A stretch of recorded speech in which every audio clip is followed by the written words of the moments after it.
I'm the project coordinator for the European Union projects in Gdynia. We work for the Trolley bus operator, and my colleague is energetics manager, so he's the brain of the network.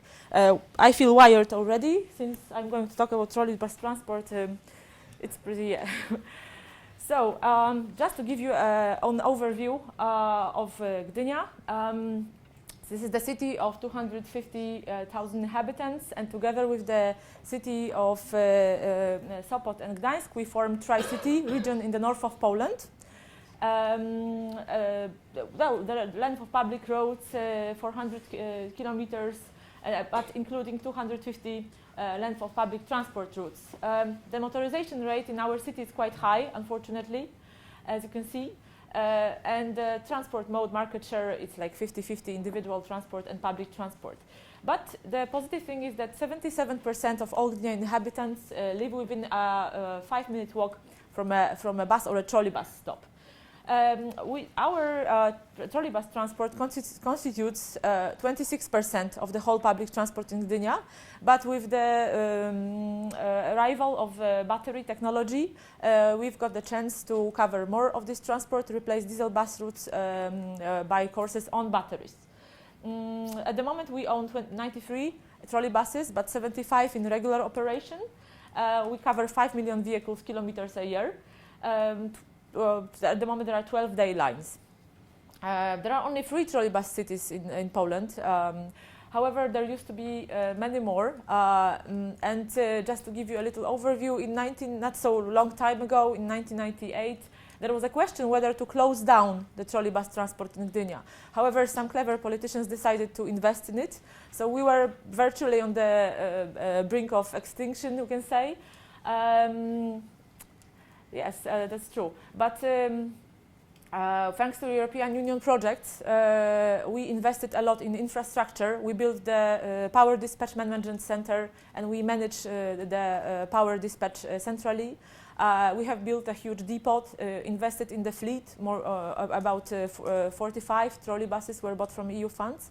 And all these investments into high technology allowed us to take part in more technologically advanced projects, such as Civitas Dynamo or eLIPTIC.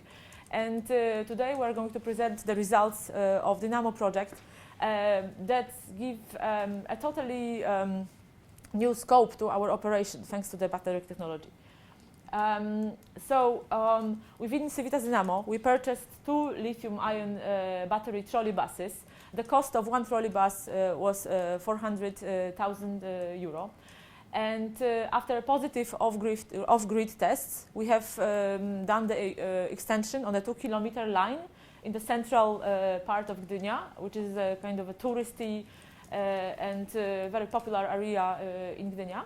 And it was to be a test line running only in the warm season from May to October. However, the inhabitants liked it, and it stayed as a regular line. And now it's being operated since May 2015 until now. That was a kind of a novelty because, in the past, our trolley buses did have an alternative battery drive, which was a nickel-cadmium battery, but it wasn't used regularly on off extensions. It was only used in case of emergency. The passengers were not used to this site. However, they got used to very quickly, and they really welcomed this innovation. Well, thanks to the demonstration in Civitas Dynamo, we got into eLIPTIC project, electrification of public transport in cities based on existing infrastructure, and we are considering at the moment more extensions, and the second one is going to happen pretty soon in December. We are going to serve a residential district of Gdynia, and the novelty is that there's going to be also the external charging point on the loop there. This is the technological innovation is that the pantographs, of course, lower and raise automatically when they get off and get on the traction. The batteries that we purchased within Civitas Dynamo allow us to go safely up to 15 kilometers, depending, of course, on the weather conditions. However, we were so satisfied with these vehicles that with our own funds, we bought 4 more, one of them with the same battery capacity and 2 more with double battery capacities, allowing us for a double range.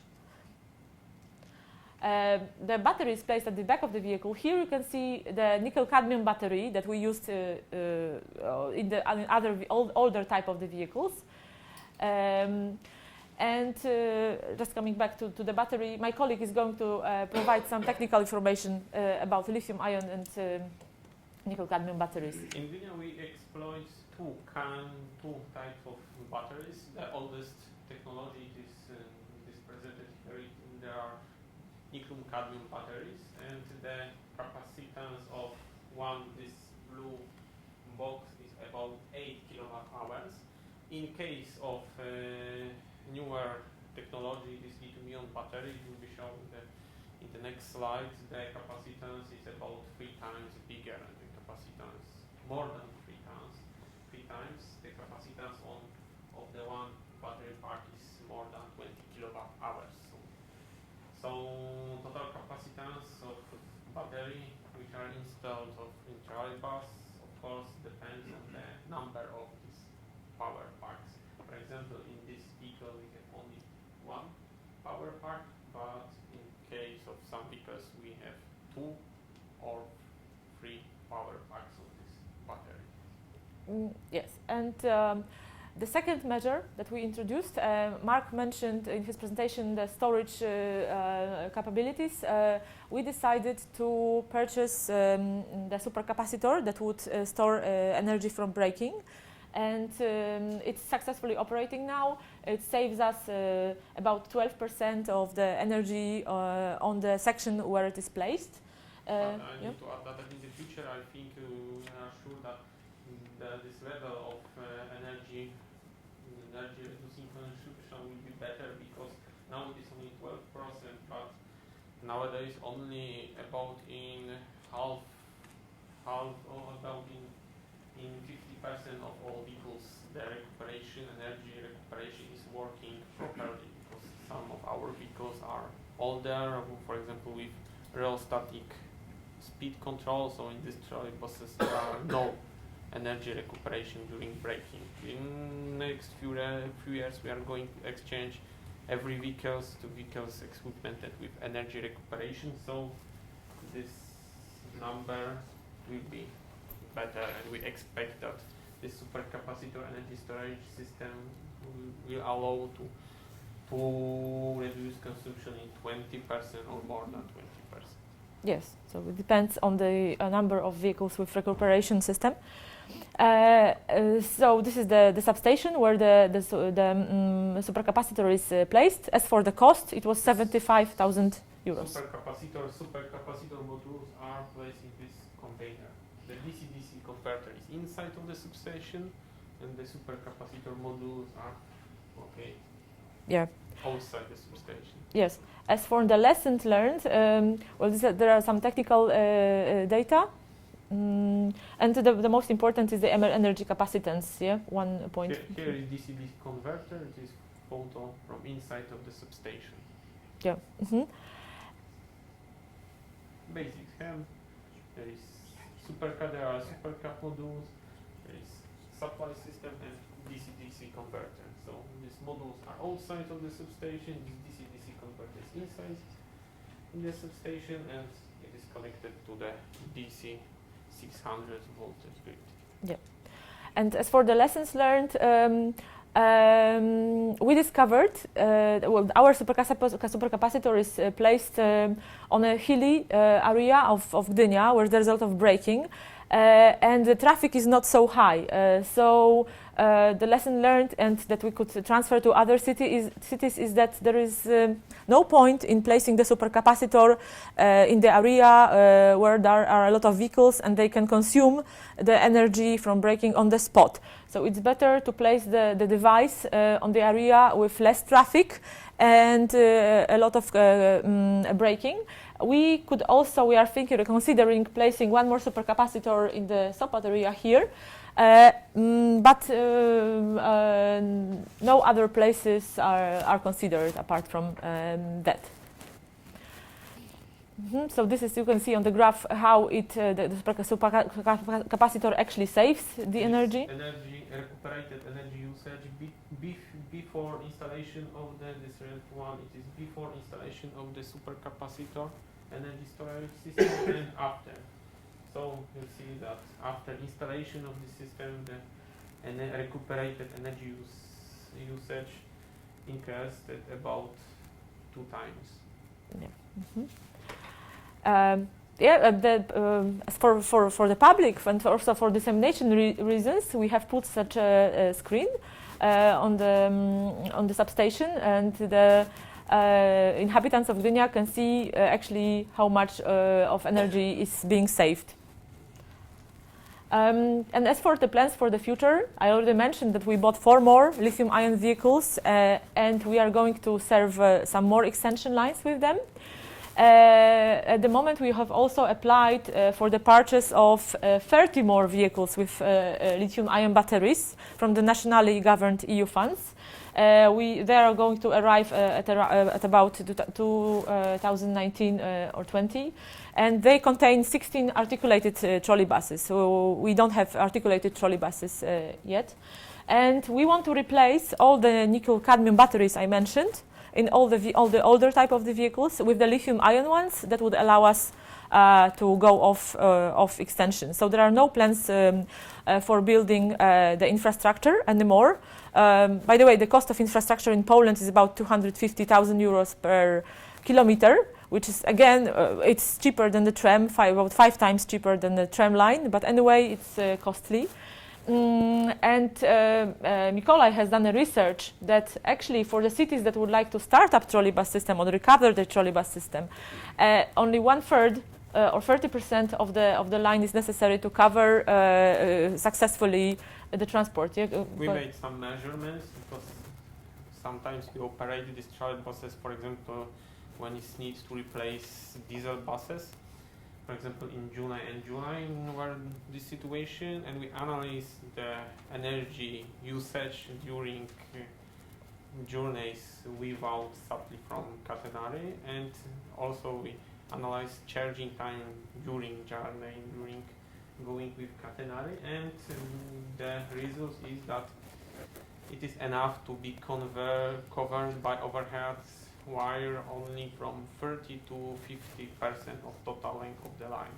The precision ratio of this infrastructure depends, of course, on the road condition, but from 30 to 50% of total length of line is enough to